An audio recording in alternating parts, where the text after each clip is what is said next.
আমি ইয়াসির আরাফাত, বৈষম্য বিরোধী ছাত্র আন্দোলন রংপুর জেলা শাখার মুখপাত্রের দায়িত্ব পালন করছি। 15 মে একটি ঘটনা ঘটে, তারই প্রেক্ষিতে আমাদের সূত্রপাত তৈরি হয়।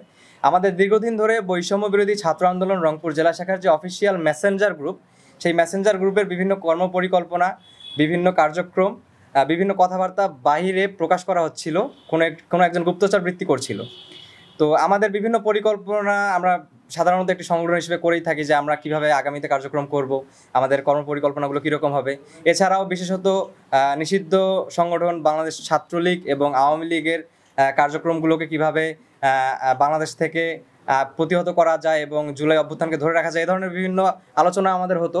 তো সেগুলোকে বিভিন্ন আমাদের মধ্যেই বিভিন্ন ছেলেদেরকে প্রচার করা হতো স্ক্রিনশট নিয়ে, এবং তাদেরকে ভুল বার্তা দেওয়া হতো সেই মেসেজের, এবং বিভিন্ন সংগঠনের কাছেও পৌঁছানো হতো, যার মাধ্যমে সংগঠনের কার্যক্রমকে রুখে দেওয়ার একটা পায়তারা চলছিল।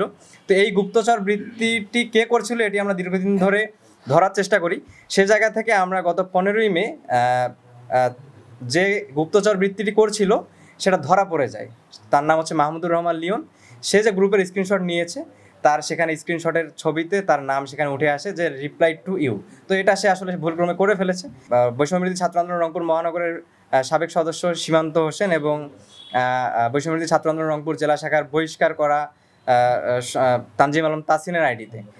তো তার মাধ্যমে আমরা বুঝতে পারি যে লিওন কাদেরকে আসলে তথ্য পাচার করছিল এবং এছাড়াও বিভিন্ন জায়গায় দিচ্ছিল। তারই প্রেক্ষিতে যেহেতু সংগঠনের কার্যক্রমকে সে বাধাগ্রস্ত করছিল, সাময়িক অব্যাহত দেওয়ার আমরা সিদ্ধান্ত নিই। এটি সে বুঝতে পেরে মাহমুদুর রহমান লিওন তাকে যে অব্যাহতি দেওয়া হচ্ছে এই বিষয়টিকে সে মানুষকে এই বিষয়টি থেকে ঘুরিয়ে অন্যদিকে সকলের দর্শন নিয়ে যাওয়ার জন্য, সকলের আলোচনা নিয়ে যাওয়ার জন্য সে একটি প্রেস ব্রিফিং করে যে আহ্বায়ক, বৈষম্য ছাত্র আন্দোলন রংপুর জেলা শাখার আহ্বায়ক এবং সদস্য সচিবের নামে বিভিন্ন মিথ্যা অভিযোগ দেয়, যেন মানুষ তাকে কী কারণে অব্যাহতি দেওয়া হলো সেটির দিকে নজর না রেখে এই যে তাদের যার নামে যে মিথ্যা অভিযোগ এগুলো নিয়ে যেন আলোচনা করে, এবং সে তৎক্ষণাৎ একটি পদত্যাগপত্র দাখিল করে। দুইটা অভিযোগ দিয়েছিল, একটা ঘাগট মেলা কেন্দ্রিক এবং আরেকটা হচ্ছে সিটি কর্পোরেশনে যে ওখানে পুনর্নিয়োগ হয় সেটা কেন্দ্রিক। তো প্রথমেই বলতে চাই, ঘাগট মেলা কেন্দ্রিক ওখানে কোনো ধরনের কোনো লেনদেন, 1 পয়সার কোনো লেনদেন হয় নাই, এবং এটার কোনো প্রমাণ কোনোভাবেই তারা করতে পারবে না, কারণ এখানে তো 1 পয়সার কোনো লেনদেনই হয়নি। তো যে বিষয়টা লেনদেন হয় নাই সেটা আশা রাখি যে কোনোভাবেই তারা প্রমাণও করতে পারবে না। এরপরে সিটি কর্পোরেশনের যে চাকরির কথাটা বারবার বলেছে, আমি প্রথমেই বলি তারা অসত্য তথ্য দিয়েছে আপনাদেরকে। তারা বারবারই বলেছে যে ওখানে 30 জনের নিয়োগ হয়েছে। আমি প্রথমেই বলি ওখানে কোনো নিয়োগ হয় নাই, ওখানে তাদেরকে পুনর্বহাল করা হয়েছে।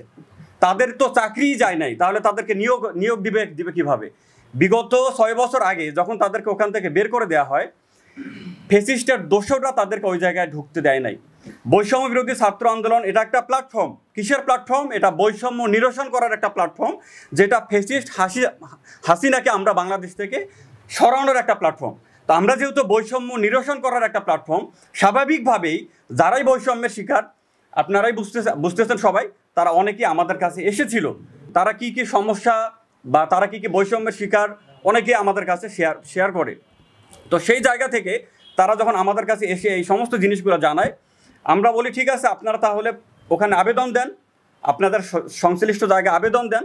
তো পরবর্তীতে তারা সেই জায়গায় আবেদন করে, এবং আবেদন করার পরে আমরা প্রথমেই একটা জিনিস তাদের কাছ থেকে একদম ক্লিয়ার হই যে আপনারা যারা আবেদন করবেন এদের ভিতরে যেন একজন আওয়ামী লীগ না থাকে। তো তখন তারা যে 2 জন বা 3 জন আওয়ামী লীগের সাথে সামহাও যাদের কোনো সম্পৃক্ততা আছে ওদেরকে বাদ দিয়েই বাকি তারা 31 জন ওখানে আবেদন করে। 31 জন আবেদন করার পরে দীর্ঘ প্রায় 7-8 মাস ধরে তারা ওই জায়গায় থাকে। তাদের বিভাগীয় কমিশনার স্যারকে তারা বিভিন্ন ধরনের ডকুমেন্টস দেয়, তাদের তথ্য এবং উপাত্ত দেয়, যার ভিত্তিতে একটা পর্যায়ে এসে তারা যে আসলেই বৈষম্যের শিকার এটা পরিগণিত হয়।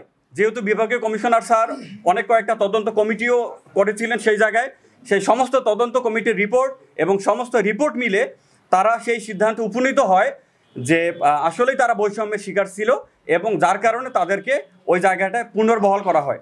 এখন এখানে একটা জিনিস বোঝার বিষয় যে চাকরি যদি ওখানে হয় বা চাকরি যদি ওইখানে হয় তাহলে সেটা নিয়োগ কিনা? এটা তো নিয়োগ না ভাই, এটা তাদেরকে পুনর্বহাল করা হয়েছে ওই জায়গায়। নিয়োগ এক জিনিস, পুনর্বহাল আরেক জিনিস। তাদেরকে বিগত 6 বছর ধরে ওখানে ঢুকতে দেয় নাই। তারা এই বর্তমান পরিবর্তিত পরিস্থিতিতে এসে তারা তাদের অধিকার বা তারা তাদের জাস্টিস, যে তাদের প্রাপ্য অধিকার সেটা ফেরত চাইছে এবং তাদের প্রতি জাস্টিস করা হয়েছে। আচ্ছা, ধন্যবাদ জানাচ্ছি। আপনারা সকলেই জানেন এই জুলাই বিপ্লবে আমাদের কি অবদান ছিল বা আমাদের কি সক্রিয়তা ছিল। আমাদেরকেই প্রশ্নবিদ্ধ করার জন্য বিভিন্ন মহল বিভিন্নভাবেই ষড়যন্ত্র করছে, সেটা হয়তো আপনারা বুঝতেও পারছেন। যাই হোক, যে অভিযোগগুলো আনা হয়েছে আমাদের উপর, তার মধ্যে মোটামুটি কিছু ব্যাপার আমাদের সদস্য সচিব জামিল ভাই বলেছে। আর কিছু ব্যাপার যদি বলি, পাওয়ার প্ল্যান্টের একটা স্ক্যামিংয়ের ব্যাপারে আমাদের নামে অভিযোগ করা হয়েছে। আমি আবারও বলছি যে বৈষম্য বিরোধী ছাত্র আন্দোলন আমরা, আমাদের কাছে বৈষম্যের শিকার বিভিন্ন মানুষ প্রবলেমে পড়লে অনেক সময় আসে বিভিন্ন কথা নিয়ে। তো কোনটা বৈষম্যের শিকার, কোনটা কি, এটা তো ফাইন্ড আউট করা সম্ভব হয় না অনেক সময়। বরং আমরা কথা বলার চেষ্টা করি, তাদেরকে হেল্প করার চেষ্টা করি। যে পাওয়ার প্ল্যান্ট, আমি যতটুকু জানি মিঠাপুকুরে একটা পাওয়ার প্ল্যান্ট আছে, সেখানে বাই প্রোডাক্ট বের হয়। বাই প্রোডাক্ট যারা আশপাশের জমিওয়ালা তাদেরকে বাই প্রোডাক্টটা খুব সম্ভবত সেল হয়। সেল হলে ওখান থেকে ওই কিছু টাকা আসে যেটা তাদেরকে দেয়। তো ওই মানুষগুলোই আমাদের কাছে আসছিল, বা আমাদের আসে নাই ঠিক কথা বলছিল, আমরা তাদের কথাগুলো শুনি, কিন্তু এই কথাগুলো নিয়ে আসলে কোনো কাজ করতে পারিনি বিকজ অফ এই প্রতিষ্ঠানটা একদম একটা প্রাইভেট প্রতিষ্ঠান, যেখানে আসলে আমাদের কোনো সুযোগই নেই। এটা তাদেরকেই আমরা জানাই এবং তারা তাদের মধ্যে আসলে সমাধান করে ফেলে। আর আমাদের ত্রাণ তহবিলের ব্যাপারে একটা অভিযোগ খুব সম্ভবত, আচ্ছা পাঞ্জাবি, আপনারা সকলেই জানবেন যে 26 রমজান 27 তারিখে আমরা বৈষম্যবিরোধী ছাত্র আন্দোলন আমাদের ক্রাউড ফান্ডিং এবং আমাদের যে শুভাকাঙ্ক্ষীরা আছে তাদের সহযোগিতা আমরা একটা ইফতার মাহফিল করি। ইফতার মাহফিলে আমাদের একটা 3,20,000 টাকার মতো টাকা আসে। আমরা ইফতার মাহফিল করে ফেলার পরে অতিরিক্ত যেই টাকাটা থাকে, আমাদের ইফতার মাহফিলে যারা আসলে পরিশ্রম করে, খুব 2-3 দিন বা 1 সপ্তাহ যাবত তারা আসলে পরিশ্রমের এবং আমাদের যে অ্যামাউন্টটা কালেক্ট করা অ্যামাউন্ট ছিল, এখান থেকে আমাদের আরেকজন শুভাকাঙ্ক্ষী আবার আমাদের যে ডেকোরেটর এবং সাউন্ড সিস্টেম বাবদ একটা মোটা অঙ্কের টাকা পরিশোধ করার কারণে আমাদের যে টোটাল অ্যামাউন্ট, এখান থেকে কিছু টাকা বেঁচে যাওয়া অর্থ আমাদের যারা পরিশ্রম করে আসলে তাদের মধ্যে বিতরণ করে দেওয়া হয়। পাঞ্জাবি দেওয়ার কথা থাকলেও আসলে আমরা বলছি যে এখান থেকে যদি কিছু বেঁচে যায় তাহলে আমরা তাদেরকে পাঞ্জাবি উপহার দেবো। আমরা এই জন্য আসলে ইয়াও নিছি অনেককে, যে ঠিক আছে যারা নিতে চাও মাপটাপ দিও, এরকম কথা হয়তো আপনাদের সামনে আসছে। তো এটা আসলে অ্যামাউন্টটা কম হওয়ার কারণে পাঞ্জাবিতে দেওয়া সম্ভব হয়নি এবং সবাইকে আসলে এটা দেওয়া সম্ভব হয়নি, কিছু মানুষকে দেওয়া হয়েছে। আর ত্রাণের টাকার ব্যাপারে একটা আমাদের কাছে অভিযোগ এসেছে। হ্যাঁ, এটা তো আমি তো ওই সময় ইয়াটাতে ছিলাম, মানে আমার বলে ভালো হয়। আচ্ছা, ত্রাণ তহবিল আমাদের স্বাধীনতার পরপরই যখন বাংলাদেশের সবগুলো সিস্টেম অকেজ হয়ে গেছে, তখন কিন্তু বন্যা শুরু হয়। বন্যার সময় আমরা টাউন হলে ক্রাউড ফান্ডিং করে, আপনারা সকলেই জানেন, কাপড় এবং নগদ টাকা কিছু আসে, আমরা সেইটা মানুষের সহযোগিতায় তুলি এবং আমাদের কিছু ভলান্টিয়ারকে পাঠিয়ে দিই, সেটা টাকা পাঠিয়ে দিই। একদম লাস্ট মোমেন্টে আমাদের 87,000-এর মতো সম্ভবত টাকা, 87,000 টাকা বেঁচে যায়, যেই টাকাটা আমরা পাঠাতে পারি নাই। তখন পর্যন্ত আমাদের বৈষম্যবিরোধী ছাত্র আন্দোলনের কোনো কমিটি ছিল না, জেলা বা মহানগর কমিটি হওয়ার পরে এই টাকাটা জেলার ত্রাণ তহবিলে কিছু টাকা, 43,500 টাকা, এবং মহানগরের ত্রাণ তহবিলে 43,500 টাকা চলে যায়।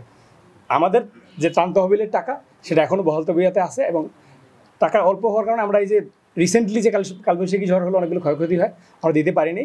কিন্তু অনাগত দিনে এরকম কোনো ঘটনাগুলো অবশ্যই আমরা এটা ব্যয় করবো। আমাদের ত্রাণ তহবিলের যে অবস্থা বা যেটা টাকা, সেটা বহাল তবিয়তেই আছে।